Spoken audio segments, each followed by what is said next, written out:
जय श्री कृष्णा। राधे राधे दोस्तों, आज की कहानी आपके सोचने के तरीके को बदल देगी। हम अक्सर कुत्तों का नाम तो लेते हैं, लेकिन उनकी असलियत पर शायद ही कभी ध्यान देते होंगे। जब गुस्से में या मजाक करते हुए किसी को गाली देनी होती है तो हम बिना सोचे समझे कुत्ते का नाम ले लेते हैं। क्या कुत्ता सच में इतना तुच्छ है, इतना गया गुजरा है? हमने कभी यह नहीं सोचा कि वह भूखा प्यासा हमारे घर के दरवाजे पर पड़ा रहता है और हम उसे अनदेखा कर देते हैं। लेकिन जब गाली देने की बात आती है तो उसका नाम लेना हम नहीं भूलते। इसलिए आपसे निवेदन है कि बस कुछ मिनट निकालकर इस कहानी को ध्यान से सुनिए। शायद यह आपको सोचने पर मजबूर कर दे और आपकी सोच में एक सकारात्मक बदलाव आ जाए। एक नगर में रामू नाम का व्यक्ति रहता था। एक दिन वो रामू एक महात्मा से मिलने उनके आश्रम पहुंचा। वहां उसने देखा कि महात्मा कुछ लोगों को उपदेश दे रहे थे। रामू ने महात्मा को प्रणाम किया और बोला, गुरुदेव, मेरे मन में एक सवाल है। महात्मा मुस्कुराए और बोले, बेटा संकोच मत करो, जो भी सवाल है खुलकर पूछो। रामू ने कहा, गुरुदेव, मैं जानना चाहता हूं कि कुत्ते को रोटी खिलाने से कौन से लाभ होते हैं। महात्मा ने मुस्कुराते हुए कहा, अगर लोग कुत्ते को रोटी खिलाने के फायदे जान ले तो उनका जीवन सुखमय हो जाएगा। कुत्ते को रोटी खिलाने से 8 बड़े लाभ होते हैं। जो इन फायदों को समझ लेता है उसे कभी दुखों का सामना नहीं करना पड़ता। महात्मा ने आगे कहा, बेटा एक कहानी सुनो। एक समय की बात है, एक भूखा प्यासा कुत्ता गांव के हर दरवाजे पर जाता, लेकिन कोई उसे रोटी का टुकड़ा तक नहीं देता। वह लाचार होकर इधर उधर भटकता रहता। एक दिन वह गांव के बाहर एक आश के आश्रम में पहुंचा। उसने आशी से प्रार्थना की, हे मुनिवर, मैं बहुत भूखा हूं, कृपया मुझे रोटी का एक टुकड़ा दे दीजिए। दासी ने पूछा, क्या तुम्हें गांव में किसी ने रोटी नहीं दी? कुत्ता बोला, मुनिवर, मैं क्या कहूं, कोई मेरी बात समझता ही नहीं। रश ने सहानुभूति से कहा, तुम्हारी पीड़ा मैं समझ सकता हूं, बताओ क्या हुआ? कुत्ते ने कहा, हमारे पास ना घर होता है ना कमाने का कोई साधन। हमें कड़े पहनने या पढ़ने लिखने का ज्ञान नहीं है। सर्दी गर्मी बरसात सब सहन करते हैं, लेकिन मुनिवर हम भी इंसानों की तरह भूख से तड़पते हैं, दर्द से कराहते हैं और दुख में रोते हैं। ईश्वर ने हमें वैसे ही बहुत कष्ट दिए हैं, फिर भी लोग हमें परेशान करने से बाज नहीं आते। हम आपकी तरह मनुष्य नहीं हैं, हम पराधीन जीव हैं। जब हमारा जन्म हुआ उस समय हमारी आंखें और कान बंद थे। हम यह नहीं कह सकते कि हमारे जन्म पर भी वैसा ही जश्न हुआ होगा जैसा आपके जन्म पर होता है। नाच गाना बाजे बजते हैं, खुशी मनाई जाती है। क्या हमारे जन्म पर भी किसी ने खुशी मनाई होगी? जब मैं पैदा हुआ तो मुझे लगा कि मैं किसी बड़े घर में आया हूं, क्योंकि जिस जगह हम थे वह मुझे नरम और सुरक्षित लगी। लेकिन जब हमारी आंखें खुली तो मैंने देखा कि हमारी मां, जिसे आप लोग कुतिया कहते हैं, हमें अपनी छाती से लगाकर एक पुराने कपड़े के ढेर पर लेटी थी। हम 5 भाई थे, बाकी 4 भाई लाल और भूरे रंग के थे। मैं अकेला काले रंग का था। सबसे छोटा और कमजोर भी मैं ही था। हमारी मां हमसे कम ही मिल पाती थी, क्योंकि उसे भी अपने भोजन का इंतजाम करना पड़ता था। अगर वह खुद भूखी रहती तो हमें दूध कैसे पिलाती? एक मां होने के नाते वह हम 5 का ख्याल रखती थी। वह बेचारी दिन भर भोजन की तलाश में इधर उधर भटकती थी, कभी मिल जाता कभी नहीं। रात में वह जाग कर गांव की रखवाली करती थी। कोई अनजान व्यक्ति गांव में घुसने की हिम्मत नहीं करता था। यहां तक कि दूसरे गांव के कुत्ते भी डर के मारे हमारे गांव में नहीं आते थे। अगर किसी किसान के खेत में जानवर घुसकर फसल नष्ट करने की कोशिश करते तो वह उन्हें दौड़कर भगा देती थी। इतना सब करने के बाद भी गांव के लोग हमारी मां को भोजन तक नहीं देते थे। मजबूरी में उसे कभी कभी छीना झपट्टा करनी पड़ती थी। अगर लोग उसे ऐसा करते देख लेते तो लाठी डंडों से पीट कर भगा देते। कई बार तो बेचारी भूखी प्यासी ही रह जाती थी। हे मुनिवर, भूख तो हमें भी आपकी तरह ही लगती है। ऊपर से हमारी मां को हमारी भी चिंता रहती थी। वह हमारी देखभाल के लिए हमेशा परेशान रहती थी। गांव वालों को देखकर भी उसका दिल नहीं पसीजता था। मजबूरी में वह चोरी से घरों में घुस जाती थी, और अगर कुछ खाने को मिल जाता तो वहीं खाकर अपनी भूख मिटाती थी। लेकिन कई बार लोग उसे ऐसा करते देख लेते तो लाठी डंडे लेकर उसके पीछे पड़ जाते। कुछ निर्दय लोग तो उसे घर में बंद करके पीटते भी थे। हमारी मां का बुरा हाल कर देते थे। हे मुनिवर, हमारी मां ने किसी का क्या बिगाड़ा था? उसने सिर्फ भूख मिटाने के लिए भोजन चुराया था। चोरी करने का उसे कोई शौक नहीं था, पर पापी पेट हमें यह सब करने के लिए मजबूर कर देता है।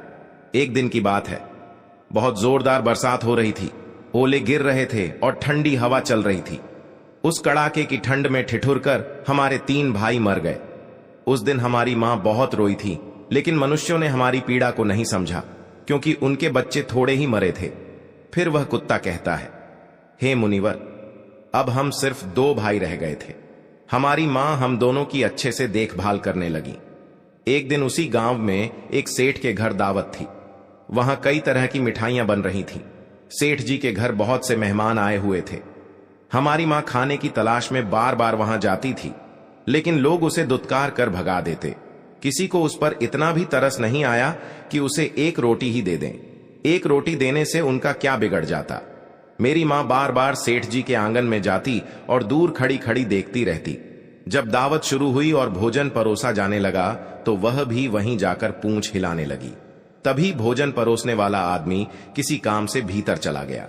मेरी मां दबे पांव रोटी लेने के लिए आगे बढ़ी, लेकिन तभी दूसरे आदमी ने उसे देख लिया और चारों ओर से लोग चिल्लाते हुए उसकी तरफ भागे।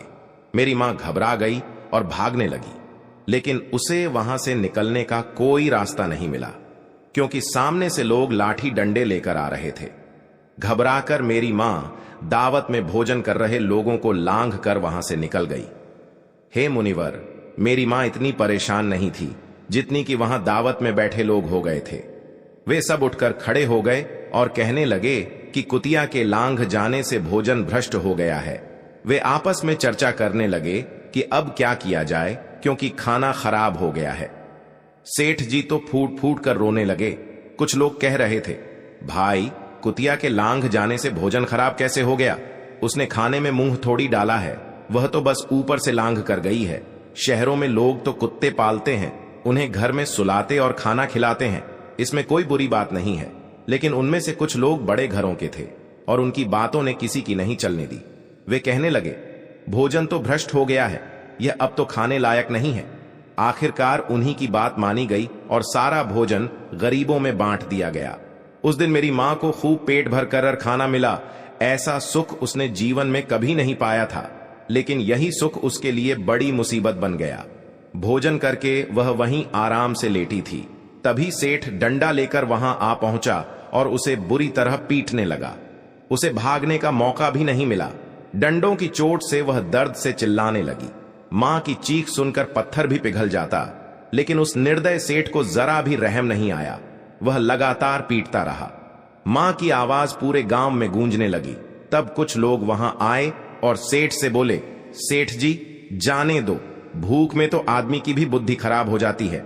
यह तो एक जानवर है, इसे अच्छे बुरे का क्या पता। अब इसे मारकर आपको क्या मिलेगा? लोगों के समझाने पर सेठ ने उसे पीटना बंद किया। बड़ी मुश्किल से मां हमारे पास लौटी। उसने आकर हमें सारी कहानी सुनाई। हम दोनों भाइयों ने सोचा कि कुत्तों का जीवन कितना कष्ट भरा है। आदमी एक रोटी के टुकड़े के लिए हमें चोरों की तरह पीटता है।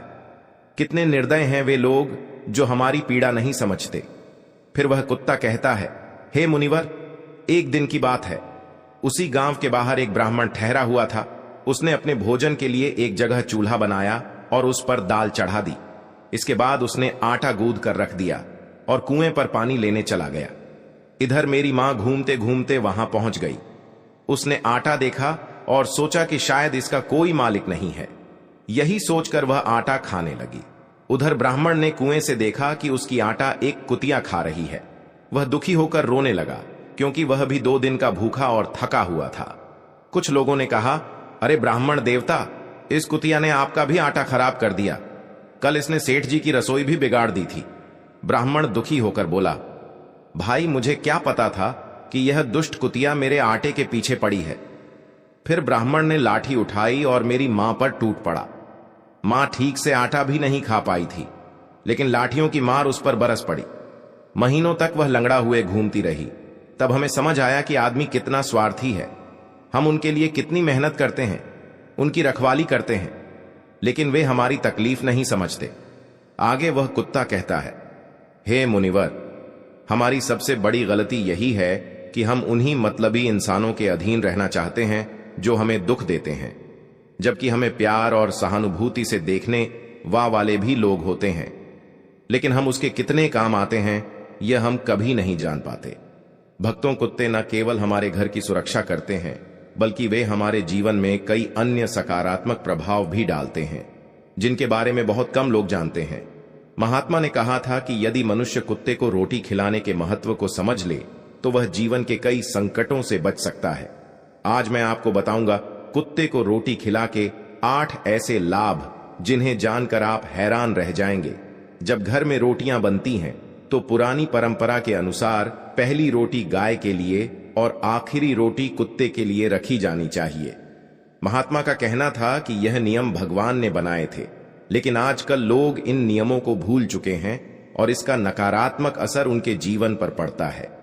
पहला फायदा, कुत्ते को रोटी खिलाने से घर के ग्रह दोष कम हो जाते हैं। महात्मा के अनुसार यदि शनि की महादशा चल रही हो तो कुत्ते को रोटी खिलाने से शनि का प्रभाव कम हो सकता है और व्यक्ति की मुश्किलें आसान हो सकती हैं। दूसरा फायदा, कुत्ते को रोटी खिलाने से आपकी किस्मत चमक सकती है और घर में नकारात्मक ऊर्जा का नाश होता है। तीसरा फायदा, यह एक ऐसा कदम है जो माता लक्ष्मी की कृपा को आकर्षित करता है और घर में कभी धन की कमी नहीं होती। चौथा फायदा, कुत्ते को रोट देने से कर्ज से मुक्ति मिल सकती है और यदि पहले से कर्ज में है तो इससे छुटकारा पाने में मदद मिल सकती है। पांचवा फायदा, जब आप कुत्ते को नियमित रूप से भोजन देते हैं तो यह आपके व्यापार में प्रगति लाता है। छठा फायदा, कुत्ते को रोटी खिलाने से आपकी आयु में वृद्धि होती है और अटका हुआ धन वापस मिल जाता है। सातवां फायदा, कुत्ते को रोटी देने से आपके स्वास्थ्य में सुधार होता है, मानसिक स्थिति भी मजबूत रहे है और आप हमेशा ऊर्जावान महसूस करते हैं।